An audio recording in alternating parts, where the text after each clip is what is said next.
क्या आप निफ्टी के कमिंग वीक एक्शन को जानना चाहते हैं? क्या निफ्टी में राइजिंग ट्रेंड कंटिन्यू रहेगा? क्या निफ्टी में करंट वॉल्यूम और टाइम साइकिल एक विशेष इंडिकेशन दे रहा है? Successful Nifty investment and trades के लिए स्मार्ट फ्रेमवर्क क्या होना चाहिए? नमस्कार दोस्तों, स्वागत है आपका डॉक्टर संजय वेब के यूट्यूब चैनल में। दोस्तों, आज मैं doctor Sanjay Sinha, technical analyst working on new since last 28 years, आपके लिए निफ्टी पर हम ये खास वीडियो लेकर आए हैं। पिछले वीक आप लोगों ने देखा कि निफ्टी ने वेव एनालिसिस प्रोसेस से किए गए प्रेडिक्शन को इन टोटल फॉलो किया है। प्रीवियस वीडियो के कंटिन्यूएशन में निफ्टी पर यह लेटेस्ट वीडियो करंट सिचुएशन में निफ्टी का क्लियर पिक्चर देगा। इस वीडियो में हम जरा संभल कर रहने की स्ट्रैटेजी पर जोर देंगे, इन्फॉर्म डिसीजन लेने और सबसे आगे रहने के लिए इस ज्ञान का लाभ उठाएं। न्यू एनालिसिस मार्केट मूवमेंट का डीप अंडरस्टैंडिंग प्रदान करता है। इसके फॉर्मेटिव प्रिंसिपल्स के इंसाइट्स प्राप्त करें, निफ्टी के डायनामिक सिनेरियो को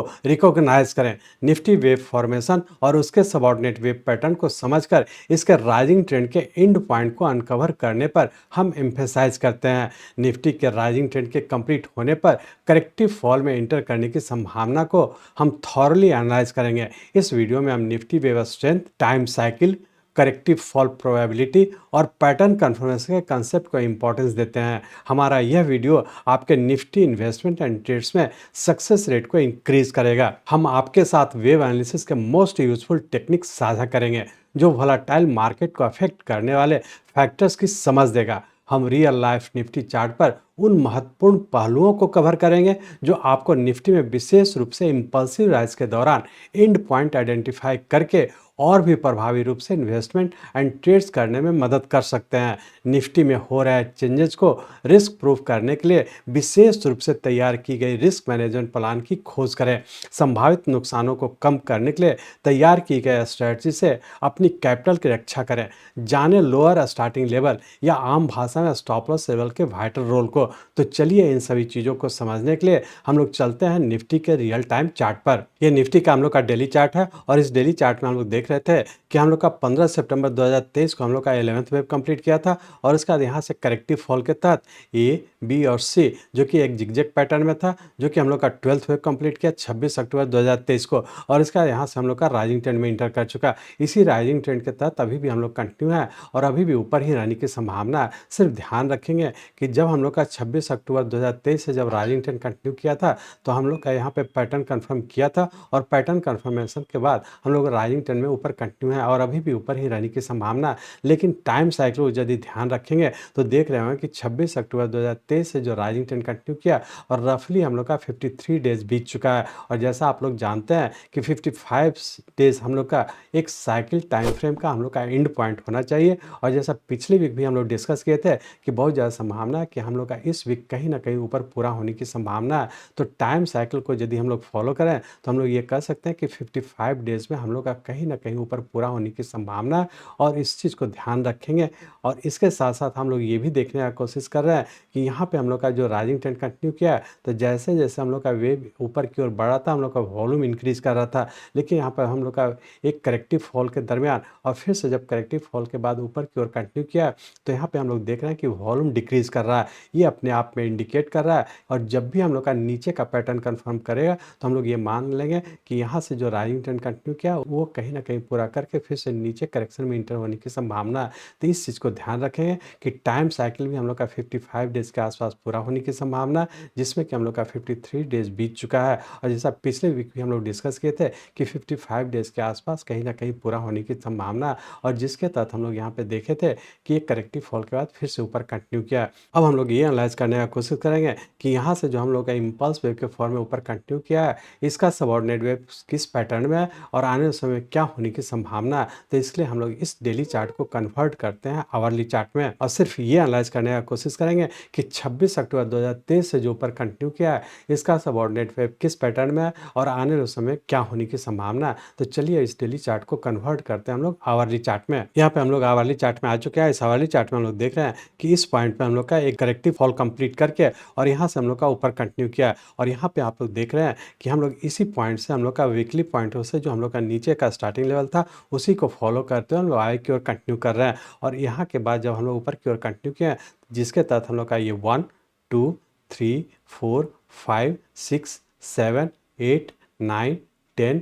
11 और पिछले वीक जो हम लोग डिस्कस किए थे कि हम लोग 12th वेव में हैं और 12th वेव कहीं न कहीं पूरा करके और फिर से ऊपर कंटिन्यू रहने की संभावना एग्जैक्टली हम लोग देखें कि जो वीकली पॉइंट है उससे जो हम लोग का नीचे का स्टार्टिंग लेवल था वो ब्रेक नहीं किया और करेक्शन रहने के बाद जिसमें कि आप लोग यहाँ पे देख रहे हैं कि रफली हम लोग का 5 से 6 दिन करेक्शन में रहने के बाद जो कि हम लोग का 12th वेव था और उसका पुनः हम लोग 13th वेव के फॉर्म में ऊपर कंटिन्यू कर चुके हैं। और चूंकि जैसा कि आप लोग जानते हैं कि 13th वेव होता है हम लोग का 5 + 4 + 4 टोटल 13th वेव में कहीं न कहीं एक इम्पल्स वेव पूरा होने की संभावना है। लेकिन इस चीज़ को ध्यान रखेंगे कि जब तक के नीचे का पैटर्न कंफर्म नहीं करता है, हम लोग किसी भी टाइम फ्रेम का शॉर्ट पोजीशन बनाने का कोशिश नहीं करेंगे। जब भी डिक्लाइन पे आता है, हम लोग डिक्लाइन पे बाई करके ऊपर की ओर कंटिन्यू रखेंगे और स्टॉप लॉस को स्ट्रिक्टली फॉलो करेंगे। और यही स्टॉप लॉस जो हम लोग का 12th वेव का लोएस्ट पॉइंट है, यही हमारा स्टार्टिंग लेवल है इस वेव के लिए और यही हमारा पैटर्न कंफर्मेशन का भी फॉलो करेगा और यही हमारा स्टॉप लॉस भी होगा। तो इस चीज़ को ध्यान में रख करके हम लोग अभी भी डिक्लाइन पे बाई करके ऊपर की ओर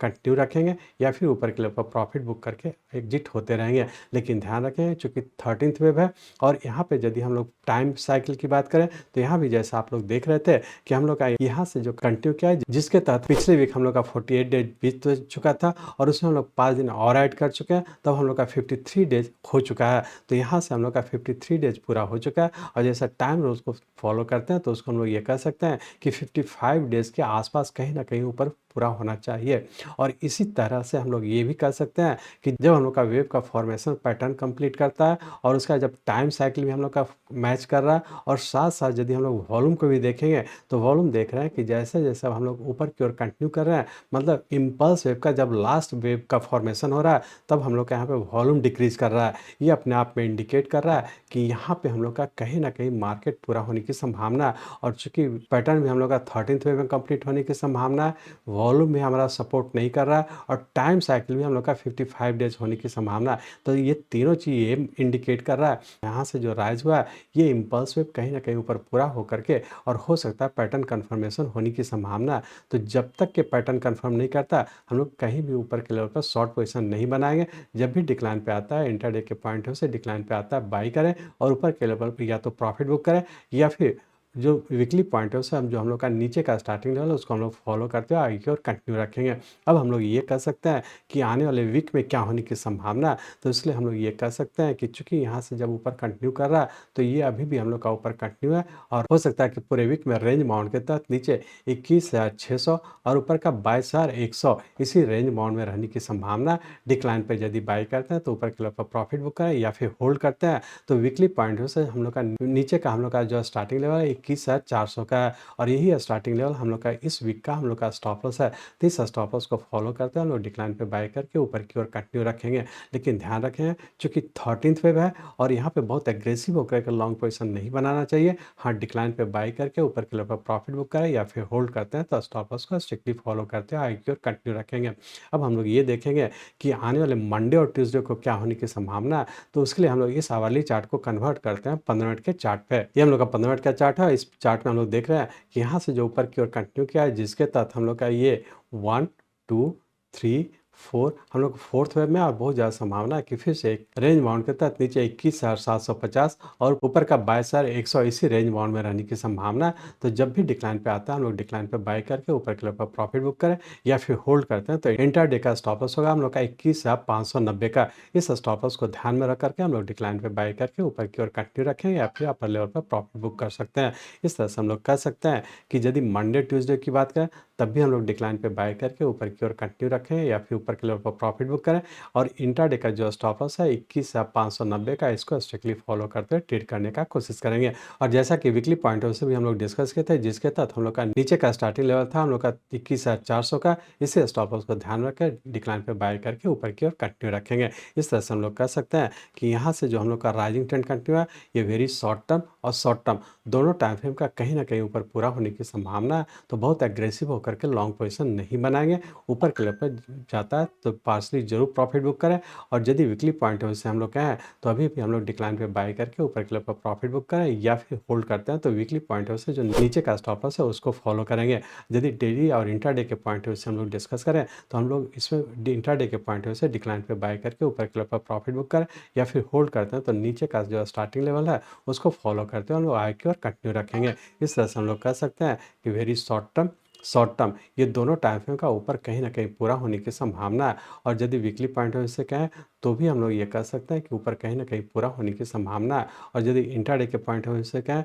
तो हम लोग डिक्लाइन पे बाय करके ऊपर की तरफ प्रॉफिट बुक करें या फिर होल्ड करते हैं तो इंट्राडे के स्टॉप लॉस को फॉलो करेंगे। एक चीज़ और ध्यान रखेंगे, चूँकि हम लोग का सभी टाइम फ्रेम का राइजिंग ट्रेंड में है और वेरी शॉर्ट टर्म और शॉर्ट टर्म का पूरा होने की संभावना है। वीकली पॉइंट से अभी भी हम लोग का कंटिन्यू है, इंट्राडे के पॉइंट ऑफ व्यू से भी अभी हम लोग का कंटिन्यू है। तो सभी टाइम फ्रेम के स्टॉप लॉस को फॉलो करते हुए आगे की ओर कंटिन्यू रखेंगे। मैं चाहता हूं मेरे जीवन का लक्ष्य है इस मार्केट में कोई भी लूजर ना हो। इसको आप सीखें, लोगों को सिखाएं, लोगों को मदद करिए। हमारे साथ जुड़े रहने के लिए, आज के वीडियो को ध्यानपूर्वक अटेंड करने के लिए, इसे दूसरों तक पहुंचाने के लिए आप सबका बहुत बहुत धन्यवाद। जय हिंद।